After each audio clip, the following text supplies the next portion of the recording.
واش يما صافا كيفاه مع رمضان يا مات الاولين وسخانه عندكم؟ لا وليدي وراهي مرتك ما تقول لي جبرك ضربت وزعكاتك من الدار كيما رمضان اللي فات. لا ماما ضربت معاها ما والو. شوفي من النهار الاول تاع رمضان وهي كل دقيقه جيب تشهي ضربت لي في راسي واحد الحل. رحت شريت بطاقه البلوز درت لها فيها قرعه سيرو تاع رقاد عمرتها ولات كي الشربات حتى ديك قلب اللوز ولات بنينه. عطيت لها كلاتهم في الليل عندها 4 ايام وهي راقده. انا قلت ما نجي نعقب هنا رمضان نهار تفطر تعيط لي في التليفون ولي لهيه. علاه وليدي حرام عليك دير في المراه هكذا كله كان تموت.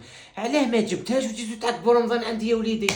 ماما ما نجيبهاش بعد نولي في المشاكل انت وياها كي طول الفار وانا راسي يوجع. خليها راقده راهي هايله. انا راني قاعد هنا تهلا فيا ما نزيد ب2 كيلو ولا 3 كيلو نعاود نولي ليها. اخا وليدي انا مرتك